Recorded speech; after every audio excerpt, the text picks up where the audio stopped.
सलाम वालेकुम। हम जो है वो इस वक्त बूलियन अलजेब्रा का सेकंड पार्ट जो है कार्नॉफ मैपिंग ये करने के लिए जा रहे हैं। जो पार्ट अभी हम करने के लिए जा रहे हैं ये सेकंड पार्ट है। दो पार्ट हैं बूलियन अलजेब्रा। एक एक एक बूलियन इक्वेशंस और फॉर्मेशन ऑफ ट्रुथ टेबल और सर्किटरी है, और दूसरा पार्ट बूलियन अलजेब्रा का जो है वो कार्नॉफ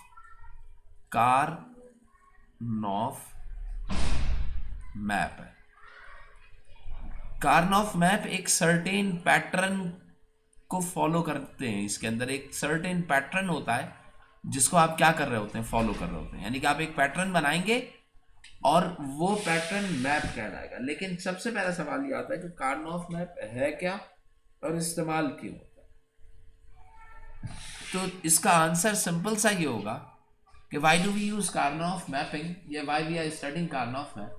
हम जानते हैं कि किसी भी डिजिटल सर्किट को के लिए जो डिजायर्ड या रिक्वायर्ड एक्सप्रेशंस होती हैं, अगर वो दो वेरिएबल में है ए और बी, तो वो एक्सप्रेशन ऐसे हो सकती है x is equals to A B bar plus B B A या ए बी, ऐसे हो सकती है एक्सप्रेशन। ठीक है। अब अगर मैं इस एक्सप्रेशन को देखूं तो देखिए मेरे पास नंबर ऑफ गेट्स जो आएंगे यहाँ पर, एक गेट आएगा ये वाला एंड, दूसरा गेट ये बार का होगा नॉट, दो गेट्स, तीसरा गेट ये प्लस का होगा, तीन गेट, चौथा गेट या और का। तो इसमें कितने गेट्स आ रहे हैं?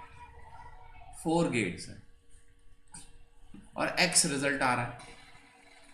देखिए जैसे मैथमेटिकल इक्वेशंस जो होती हैं उनको आप सिंप्लीफाई कर देते हैं। मसलन एक इक्वेशन लिखी हुई है x is equal to 4a plus 3b minus 2a plus b। ये एक मैथमेटिकल इक्वेशन लिखी हुई। अब इसमें 4 टर्म्स है ना, तो आपके लिए क्या जरूरी होता है कि मैं इस मैथमेटिकल इक्वेशन को फर्दर सॉल्व करके इसकी सिंप्लीफाइड फॉर्म लिख दूं। समझ रहे हैं? अगर मैं इसे सिंप्लीफाइड, मसलन अगर मैं इसे सॉल्व करूं तो 4 और 2 कितना होगा? 2a, 3b और b कितना होगा? 4b। बताइए इस इक्वेशन में और इस इक्वेशन में कोई फर्क? ये दोनों एक दूसरे के क्या है? इक्विवेलेंट है। लेकिन बताइए सिंप्लीफाई करने से फायदा क्या हुआ कि वो चीज जो कि 4 टर्म्स पे थी अब कितनी टर्म्स पे आ गई?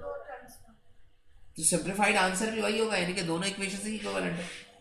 तो सिंप्लीफिकेशन का फायदा ये होता है कि चीजें फर्दर सिंप्लीफाई हो जाती हैं, उनको लिखना और समझना हमारे लिए क्या हो जाता है? आसान।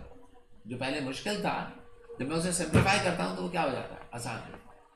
अब सपोज ये एक इक्वेशन दी गई है, आगे मैं और भी लिख देता हूं, प्लस ए बार बी।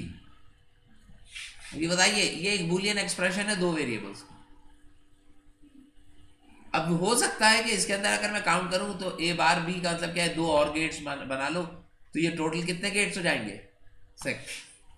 अब 6 गेट्स होने का मतलब क्या हो गया कि जब मैं इसका सर्किट ड्रॉ करूंगा तो 6 गेट का एक बहुत बड़ा सर्किट ड्रॉ होगा नहीं। अब मैं ये कोशिश करूंगा, ये मैं देखना चाहूंगा कि क्या ये मुमकिन है कि इस इक्वेशन को फर्दर रिड्यूस कर दिया जाए।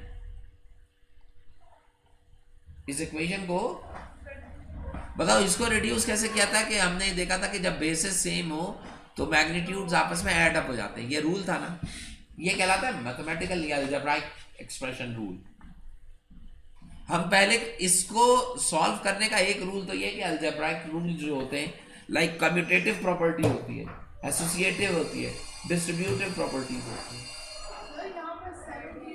जल्दी होती है, एक मिनट। ये जो प्रॉपर्टीज होती है हम अप्लाई करके इन एक्सप्रेशंस को सॉल्व कर लेते हैं। तो वही प्रॉपर्टीज मुझे यहां पर भी अप्लाई करनी पड़ती, कुछ कॉमन लेता, कुछ सब्ट्रैक्ट करता, तो खत्म होता। लेकिन अब मेरे पास मसला आ रहा है कि मैं चूंकि ये बूलियन अलजेब्रा है, लिहाजा इसका सॉल्यूशन या इसकी सिंप्लीफिकेशन एक पैटर्न के थ्रू भी क्या हो सकती है? परफॉर्म की जा सकती है। कि मैं एक मैप बना लूं और मैप मुझे खुद ब खुद रिजल्ट दे दे। तो यहां पे सबसे पहले चेक करें कितने वेरिएबल हैं? 2। जब मेरे पास 2 वेरिएबल हैं तो मैं एक क्या करता हूं, एक टेबल बनाता हूं, मैपिंग टेबल। उस टेबल में वेरिएबल 2 हैं, एक वेरिएबल ए है और दूसरा वेरिएबल क्या है? बी।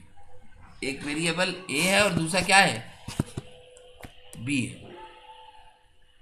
तो जब एक वेरिएबल ए और एक वेरिएबल बी आया तो ए लिखे, इस पे भी बार लिखे और बी लिखे, बी पर भी बार लिखे। ये इसका मेथड होता है लिखने का। समझ में आ रही बात? आपने ए बार और बी बार ऐसे करके लिखना। सबसे पहले दोनों पे क्या आ जाएंगे, बार्स आ जाएंगे। आपने ए बार यहां लिख लिया और बी बार कहां लिख लिया, यहां लिख लिया। ठीक है, इसके बाद इसका अगली टर्म क्या होगी, ए होगी। पहले बार लिखा जाएगा फिर ए लिखा जाएगा। इससे यहां पर भी पहले बार लिखेंगे और फिर क्या लिखेंगे, बी। अच्छा, अब एक चीज ध्यान में रखो, अगर तुम्हारे पास ए डॉट ए बार है तो बताओ, अगर ए 0 हुआ तो ए बार क्या हो जाएगा, 1। या अगर ए 1 हुआ तो ए बार क्या हो जाएगा, 0। बताइए, इनका डॉट हमेशा क्या आएगा, 0। तो इसका मतलब क्या है, ए डॉट ए बार हमेशा रिजल्ट क्या देगा, यानी कि ये क्या हो जाएंगे, क्रॉस हो जाएंगे, कैंसिल हो जाएंगे। समझ में आती बात? तो अब ये बताओ, मैंने ए और बी दो वेरिएबल थे, इन दो वेरिएबल के लिए टेबल बना लिया, ए बार ए और बी बार बी। अब मैं इन एक्सप्रेशंस को उठाऊंगा, समझ रहे हो?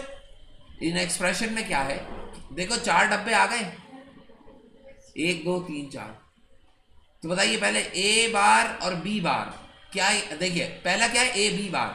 देखिए ए और बी बार किधर है, ये रहा। तो इन दोनों के क्रॉस के ऊपर कौन सा आ रहा है, ये वाला सेल आ रहा है, इस इधर बन लिखना। अगली एक्सप्रेशन क्या है, ए बी। तो बताइए ए यहां पे आ रहा है और बी यहां पे आ रहा है, तो इन दोनों के कॉम्बिनेशन में रिजल्ट क्या आएगा, यहां पे आएगा। तीसरी वैल्यू क्या है, ए बार बी, ए बार और बी यहां पर। देखिए 3 टर्म्स थी तो 3 आ गए, चौथी नहीं लिखी ना, चौथी की जगह क्या करते हैं,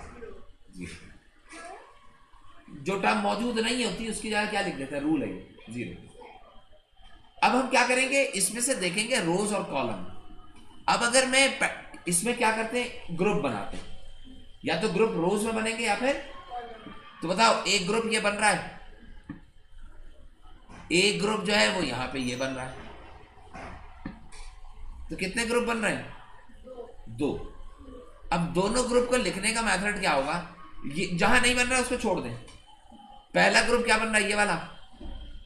इसमें देखो जो पहला ग्रुप बन रहा है, इसमें ए तो मौजूद है, लेकिन इस ग्रुप में बी और बी बार आ रहे हैं, समझ रहे हो? तो बताओ क्या आ रहा है, ए आ रहा है, बी आ रहा है, बी बार। मैंने क्या बताया था, बी और बी बार एक दूसरे से क्या हो जाएंगे।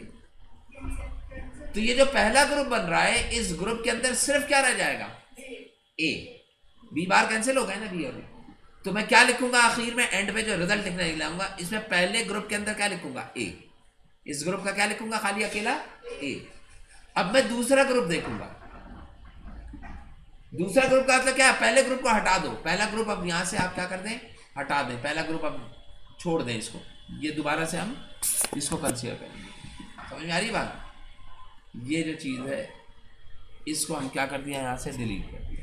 ठीक है, अब मैं दूसरा ग्रुप देखने आ रहा। दूसरे ग्रुप के अंदर आप देखो, यहां पे ये वाला ग्रुप अगर मैं देखता हूं तो इसमें क्या क्या इन्वॉल्व है, एक बी इन्वॉल्व है और एक ए बार और ए इन्वॉल्व है। तो यहां पे देखो ए बार और ए इस ग्रुप में क्या हो जाएंगे, तो बचेगा क्या, अकेला बी।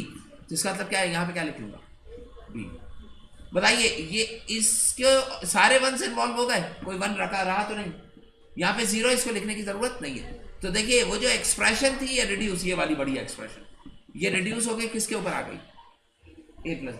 इसका मतलब क्या है कि अगर तुम इसका ट्रुथ टेबल बनाते हो और इसका ट्रुथ टेबल बनाते हो तो x दोनों के क्या होंगे। तो इसका मतलब क्या है, मैंने इस एक्सप्रेशन को सिंप्लीफाई कर दिया सिर्फ a+b, यानी कि एक गेट में सिंप्लीफाई कर दिया। a+b में सिर्फ और सिर्फ एक ही गेट है, यहाँ पे कितने गेट्स है, 6। तो ये कार्नोफ मैप के थ्रू मैं किसी भी एक्सप्रेशन को फर्दर सिंप्लीफाई कर सकता हूं। बस यहीं तक रखिए, कनेक्ट आगे